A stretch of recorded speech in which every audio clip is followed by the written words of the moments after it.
most people think that they first need at least 10,000 followers on their Instagram before they see any real money coming out of their social media. But I built a full-time business relying on just 5,000 followers, and here is exactly how I did it. If you haven't met yet, hi, my name is Daria. I'm a personal branding coach, and I also run a content creation agency here in Vancouver called The Cell Bell. I primarily work with service providers, founders, entrepreneurs, and content creators to help them build a profitable personal brand on Instagram when they don't have 10,000 followers, to make sure that they can sell their services, the products, the offers, and actually enjoy content creation. Before we dive in, let's actually talk about what it means to run a profitable personal brand. Your personal brand, just in a nutshell, is what other people think about you. For example, when I just introduced myself, I started with, hi, my name is Daria, I'm a personal branding coach, and I own a content creation agency. This is exactly what I need you to know about me, because this is exactly how I make money. I could have also introduced myself, hi, my name is Daria, I am a wife, I have a dog, I have a cat, and I am obsessed with detective books. That would also be a personal brand, technically, but I could not monetize that personal brand. You knowing that I'm a wife and I have pets won't actually drive me forward in my business and won't actually get me closer to my goals. However, when I tell you about exactly what I do, who I help, how I work with them, and the exact niche that I work with, you get a very clear idea about who I am. And if you are experiencing this problem, you know that I'm probably the right person to help you. This is exactly what I mean when we are trying to build a profitable personal brand, is making sure when you're introducing yourself, whether it's offline on networking events, over coffee connects, or just at the office, or online, whether it's your Instagram bio, whether it's YouTube videos like this, we want to make sure that we're introducing yourself from the point that is going to be the most beneficial to you, to your business, and to your goals. If your goal is to be known as a go-to makeup artist in your area, start introducing yourself as such. Do not give me a rundown of everything that happened in the past 20 years of your life, because it's probably not gonna get you closer to your goals, and it's probably not gonna make me, as your potential customer, buy from you. So what will? And the natural question is, if personal brand is happening in other people's mind, how do I control it? We can't control people's mind. We are not freaking Vecna. Stranger Things references, because of course. And the easiest thing that you can do it is your brand positioning. Your brand positioning is exactly how you control this narrative that's happening in other people's mind. When I first heard the term of brand positioning, I was like, this sounds way too complicated. It sounds like so vague, so big. But it's basically you just being very intentional with the stories that you tell others. That's it. I know people love to overcomplicate so many things, but we don't actually need to overcomplicate it. Our goal is to make that as simple and as clear as possible. And so with your brand positioning, you specifically think about how do you want to be known as? What are the specific areas that are important for you to highlight when you are presenting yourself to other people, when you are optimizing your brand positioning? But also, what kind of content do you post online, and what it is that you actually talk about in your content. So for me, my brand positioning is heavily relied on me telling stories online about the kind of clients that I work with, who are the people that I help, and making sure that it's extremely clear to understand that if you have these problems, I can help you with it. If you have other problems, I'm probably not the right person for you.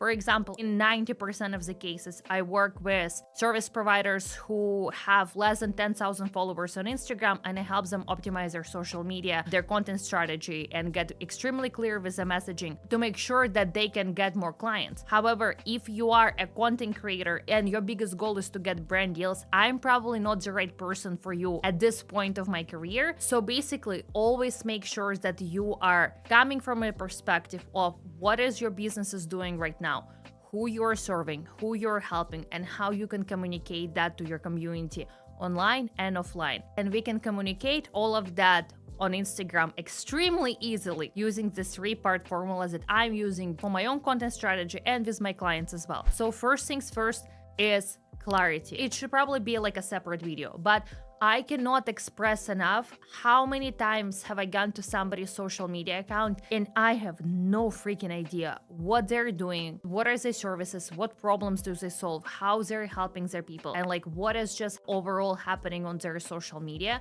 because it's just way too confusing. It's way too overwhelming. If I'm overwhelmed and confused as your potential client, I probably won't buy from you because I needed to be extremely, extremely clear. You probably need this clarity as well, because when we are clear on what somebody is doing, who they're serving, what kind of problems they know how to solve, we start to build trust. And when we have trust, we have sales. I can only buy from you when I trust you. When I don't trust you, naturally, I cannot buy from you. And this is one of the biggest things that I get to work through with so many service providers when they just start to build out their social media presence, because there is a lot of confusion that comes with their messaging, with their brand positioning, who are the people that they would like to work with. Because if you are confused about what type of business that you're building, guess what? Your audience will be confused as well. And when we are confused, yes, like we cannot buy from you, but it's also very hard for us to engage with you and build trust with you and root for you and get excited with you. So first things first, we want to make sure that it's extremely, extremely clear. Make sure that you have optimized Instagram account. On the moment where somebody lands on your profile, they can very clearly understand everything that they need to know about you, and you're building that brand positioning from a perspective of where you're taking your business, what kind of business that you're building right now. And yes, them knowing that you have very cute cats and that you have siblings is going to be cool, but it's not going to be beneficial for your business. So let's make sure that it is. That clarity also comes with your key messages that you're communicating online. If you have 15 different key messages that you are trying to communicate, if you are telling so many different stories that you want people to know about you, this is where the confusion comes again. Make sure that you have ideally one, but it's pretty hard to get one key message nailed down right away. I would still recommend you start from anywhere between 3 to 5 different key messages and kind of see which one works for you. Is there a consistent theme in between those key messages and how you can consolidate them? For example, my key message is you can build a profitable personal brand on Instagram when you don't have 10,000 followers. That is my key message. I tell this story in every single piece of my content, in my stories, in my reels, in my carousel posts, even in my YouTube videos as well. I tell the same key message. However, if I would be just sitting down here and be like, you can build a profitable personal brand on Instagram when you don't have 10,000 followers, and I would be just repeating this key message for 2 hours straight, you probably won't be here. So instead of doing that, I tell you stories that support that key message. So what it looks like, I tell you how I'm building my own business with me having 5,000 followers.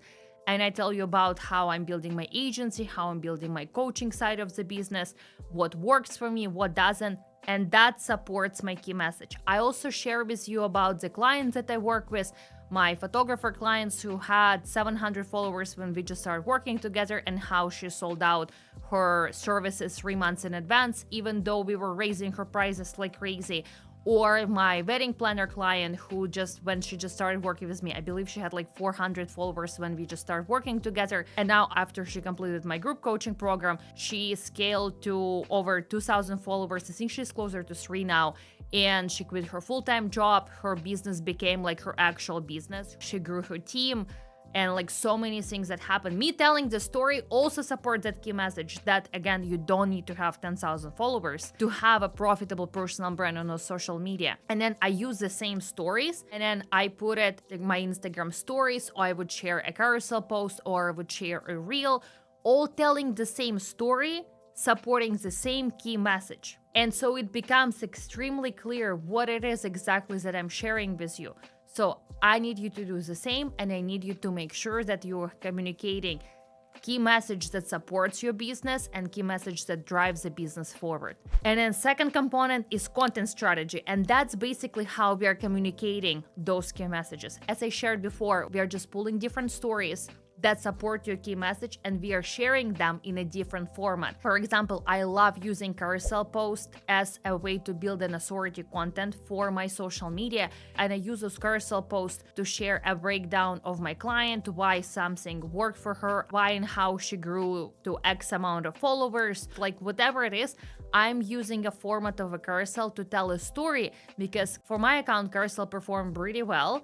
and they're primarily shown for the audience that I already have. I don't need new followers to see my carousel posts because they were specifically designed to build authority with the audience that I already have, and that's content strategy. For sales specifically, I would also highly recommend you use Instagram stories, because Instagram stories are going to be seen by 5 to 20% of the total number of people that you have in your community, and that is the core group that you have that will be the most engaging, they will be interacting with your content the most, and who will also be potentially the people who will be buying from you the most. So you want to make sure that you engage them, and you also want to make sure that, because you and I are extremely strategic, that we have them in our email subscriber list so we can funnel them down to whatever offers that you have available. But do utilize your story. Share a story how you're building the behind the scenes of your business, what works for you, what doesn't work for you, how you're excited about Xing over Ying, whatever it is. Make sure that you tell